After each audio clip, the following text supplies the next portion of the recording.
रात के 11 बजे राहुल अपने कमरे में बैठा हुआ इंटरनेट चला रहा था। इस एआई के बारे में बहुत सुना है, आज मैं भी देखता हूँ कि इसमें ऐसा क्या खास है। उसने एक एआई वेबसाइट खोली और उसके सामने एक इंटरफेस आया। यह क्या है? अब आपको आपका भविष्य बताएगा एआई अवतार। क्या होगा आगे आपकी ज़िंदगी में, जानने के लिए इस लिंक पर क्लिक करें। अब यही देखना बाकी था। अब एआई अवतार भविष्य भी बताने लगे। चलो इसे ट्राई करके देखते हैं।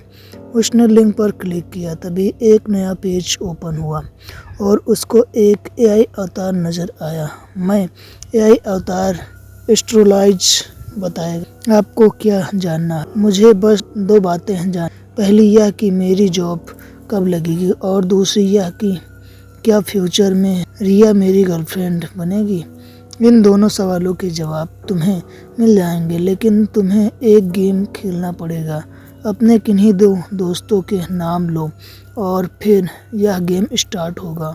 और हाँ, गेम एक बार स्टार्ट हुआ तो तुम एग्जिट नहीं कर सकते। ओके, मेरे एक दोस्त का नाम मयंक और दूसरे का नाम नितिन है।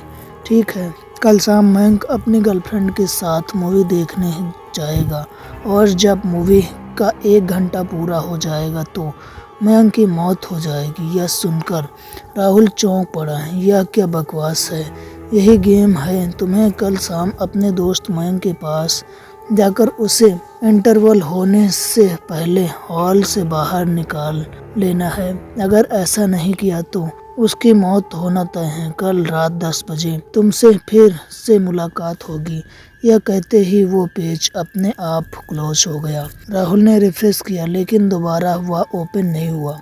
बहुत ही घटिया स्पैम था। ऐसा कहकर उसने मोबाइल रखा और सो गया। अगली शाम जब ठीक 7 बजे थे तो राहुल एक शॉपिंग सेंटर में था। उसने देखा कि शेल्फ में रखी एक बुक के कवर पर वही एआई अवतार बना है। यह तो वही एआई अवतार है। राहुल उस बुक को उठाने ही वाला था कि तभी वह अवतार बोलने लगा। राहुल, तुम्हारे पास सिर्फ आधा घंटा है, बचा लो मयंक को। राहुल यह देखकर चौंक पड़ा और अपने कदम पीछे खींच लिए। उसकी सांसें तेज तेज चलने लगी। वो किताब अब नॉर्मल दिख रही थी और उस पर से वह अवतार भी गायब हो गया। इस घटना ने राहुल को बुरी तरह से डरा दिया। मॉल से बाहर निकला और उसने मयंक को कॉल लगाया। मयंक, तू कहाँ है? इस टाइम फ्राइडे नाइट है यार, इसीलिए मैं मेघना को अप्सरा सिनेमा में फिल्म दिखाने आया हूँ, हॉन्टेड मोशन।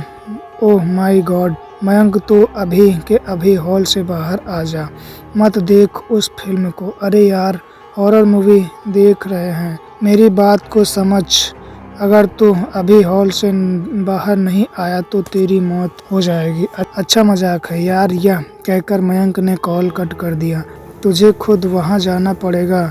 जब मूवी देखने की एस्ट्रोलॉजी सच हुई तो मौत की तो हो सकती है। मयंक, मैं मेघना दोनों मूवी देख रहे हैं। तभी उसके आगे वाली सीट पर बैठा एक कपल खड़ा हो गया। अरे भाई, आप लोग खड़े क्यों हो गए? बैठ जाइए ना, हमें मूवी दिखाई नहीं दे रही। यह सुनकर उन्होंने कोई जवाब नहीं दिया, लेकिन उनकी भयानक हंसी मयंक को सुनाई दी।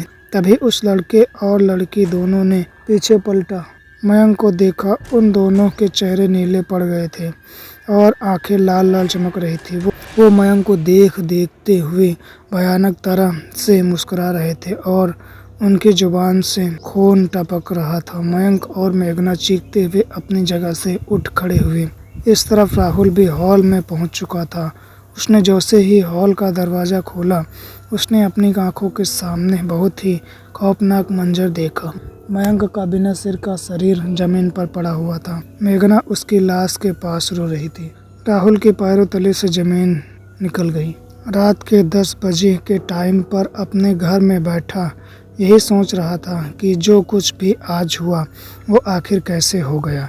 तभी उसका मोबाइल रिंग करने लगा। उसने मोबाइल उठाया तो वही एआई अवतार फिर से उसको दिखाई दिया। मेरे दोस्त मयंक की मौत हो गई, क्यों मारा तुमने उसे? और कैसे मारा? तुम तो बस एक एआई अवतार हो ना, तुम खून कैसे कर सकते हो? जो हो गया उसका रोना छोड़ो। अब मैं तुम्हारे दूसरे राउंड के बारे में बताता हूँ, जो तुम्हारे दोस्त नितिन के बारे में है। नहीं, मुझे कोई गेम नहीं खेलना। अब तुम एग्जिट नहीं कर सकते। ध्यान से सुनो, कल तो तुम्हारा दोस्त नितिन एक लड़की को प्रपोज करने वाला है। प्रपोज करने के 3 मिनट के अंदर ही वह मर जाएगा। तुम्हें उससे मिलकर उसे प्रपोज करने से रोकना है, और इस काम में अगर तुम मोबाइल यूज करोगे तो उसके साथ उसकी गर्लफ्रेंड भी मारी जाएगी। Get set go. यह कहने के बाद वह अवतार गायब हो गया और राहुल गहरी सोच में पड़ गया। नितिन तो मुंबई में रहता, वहां पहुंचने में मुझे 14 घंटे लगेंगे। राहुल ने उसी टाइम कार निकाली और मुंबई की तरफ रवाना हो गया। नॉन स्टॉप 12 घंटे ड्राइव करने के बाद वह सुबह 10:30 बजे मुंबई पहुंच गया, उम्मीद करता हुआ कि वह घर पर ही हो। उसने डोरबेल बजाई तो एक लड़की ने दरवाज़ा खोला। अरे राहुल भैया, आप आइए, अंदर आइए। नताशा, नितिन कहाँ है? मुझे उससे ज़रूरी बात करनी है। नितिन भैया तो आज सुबह ही कहीं चले गए हैं। आप अंदर आइए, मैं उनको कॉल करती हूँ। नहीं नहीं, कॉल मत करना, मुझे अंदाजे से बताओ कि वह कहाँ जा सकता है। आपका माइंड बहुत डिस्टर्ब लग रहा है। उनसे मिलने भी चाहते हैं और कॉल करने के लिए भी मना कर रहे हैं। अब मैं तुम्हें कैसे समझाऊं कि मैं मोबाइल यूज नहीं कर सकता? उस तक पहुंचने के लिए मुझे आपकी बात बिल्कुल समझ नहीं आ रही। क्या तुम किसी ऐसी लड़की को जानती हो जिसे राहुल पसंद करता हो? अरे हाँ, याद आया, दिव्या नाम की एक लड़की उनके ऑफिस में जॉब करती है। आज तो वो उसको प्रपोज भी करने वाले हैं। और सिट, क्या उसने यह बताया है कि उसे किस जगह प्रपोज करने वाला है? हाँ, लवर्स पॉइंट पर, लेकिन कौन सा लवर्स पॉइंट ये मुझे नहीं पता। तुम मेरे साथ चलो जल्दी। ठीक है, हमें उन्हें ढूंढना भी है और उन्हें कॉल भी नहीं कर सकते। आप भी ना राहुल भैया, बहुत ही अजीब बात करते हैं। शाम के 7 बजे लवर पॉइंट पर नितिन दिव्या का हाथ थामे घूम रहा था। समुद्र के किनारे पर खड़े होकर उसने दिव्या की आंखों में देखा। दिव्या, मुझे आज तुम्हें एक बहुत ज़रूरी बात बतानी है। दिव्या, मैं तुमसे बहुत प्यार करता हूँ, मुझसे शादी करोगी? यह सुनकर दिव्या का चेहरा खिल उठा और वो झट से नितिन के गले लग गई। नितिन के चेहरे पर छाई मुस्कुराहट अब दुगनी हो गई। थैंक यू दिव्या, तुम देख, मैं तुम्हें किसी चीज़ की कोई कमी नहीं होने दूंगा। तभी समुद्र के अंदर से एक बहुत ही भयानक हैवान निकल कर आया। उसका पूरा शरीर लाल था और सिर पर 2 सींग थे और आंखें सफ़ेद थी। उसने नितिन की गर्दन पकड़ ली। नितिन उस हैवान को फटी आंखों से देखने लगा। वह हैवान उसको एक ही झटके से समुद्र की गहराई में ले गया। नितिन तभी राहुल और नताशा वहां पहुंच गए। दिव्या, तुम रो क्यों रही हो? भैया कहाँ हैं? एक हैवान समुद्र से निकला और नितिन को अपने साथ पानी में ले गया। यह कैसे हो सकता है? तब नितिन का कटा सिर समुद्र से उछलता हुआ बाहर निकला और नितिन के कदमों में आ गिरा। नहीं, तभी राहुल का मोबाइल बजने लगा और फिर से उसको वही एआई अवतार नजर आया।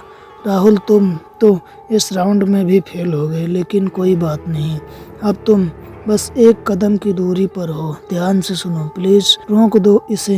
अब मैं और जाने जाते हुए नहीं देख सकता। तुमने इस गेम को शुरू किया है और तुम्हें अपनी जान बचाने का एक मौका जरूर मिलेगा।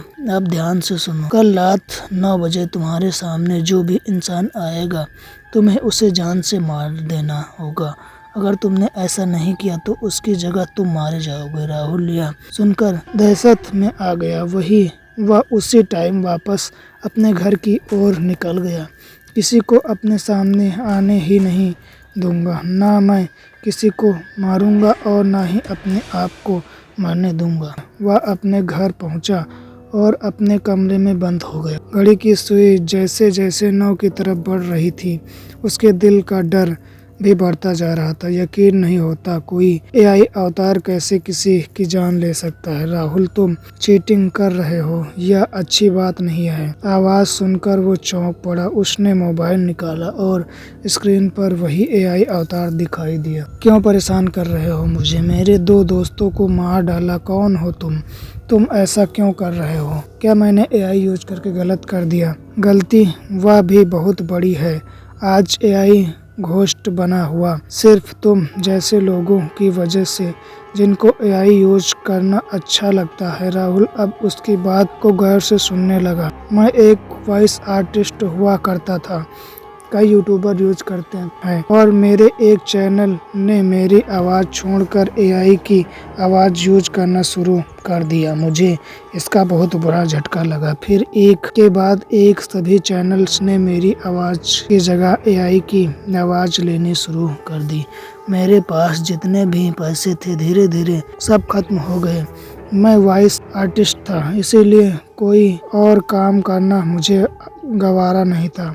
एक दिन भूख प्यास की वजह से मेरी मौत हो गई, लेकिन मेरी आत्मा को शांति नहीं मिली। तभी से मैंने यह तय किया कि जो भी एआई का इस्तेमाल करेगा, मैं उस इंसान की ज़िंदगी तबाह कर दूंगा और उसके दिल में ऐसा डर बिठा दूंगा कि वह एआई का नाम सुनकर ही कांप उठेगा। तुम्हारे साथ जो भी हुआ वो किस्मत का खेल था, लेकिन अब तुम जो कर रहे हो वह बहुत ज़्यादा गलत है। तभी तेजी के साथ कोई राहुल के कमरे का दरवाज़ा पीटने लगा। राहुल डर गया और उसके हाथ से मोबाइल छूट गया। वह बेड पर सिमट कर बैठ गया और दरवाजे को देखने लगा। तभी न जाने कैसे दरवाजे के अंदर से लगी कुंडी अपने आप खुल गई। यह देखकर राहुल की आंखें फट गई। तभी दरवाजा खुल गया और उसने सामने अपने पापा को पाया। राहुल बेटा, दरवाजा खोलने में इतनी देर क्यों लगा दी और तुम डरे हुए क्यों लग रहे हो? नहीं, मैं मेरे पापा को नहीं मार सकता, नहीं मार सकता। अरे क्या हुआ तुम्हें बेटा? तुम यह क्या कह रहे हो? पापा आप यहाँ से चले जाइए प्लीज़। तभी सीलिंग फैन अपने आप तेज तेज चलने लगा और नीचे आने लगा। राहुल बेटा हट जाओ वहाँ से। सीलिंग फैन तेज रफ्तार से चलता हुआ नीचे आ गया और उसकी पंखुड़ियों ने राहुल की गर्दन काट दी। सब कुछ अचानक से शांत हो गया। राहुल के पापा सन्न खड़े रहे। राहुल के मोबाइल में वही एआई अवतार दिखाई देने लगा जो कि कह रहा था, अब एआई बताएगा आपको आपका भविष्य। क्या आप अपना भविष्य जानना चाहेंगे?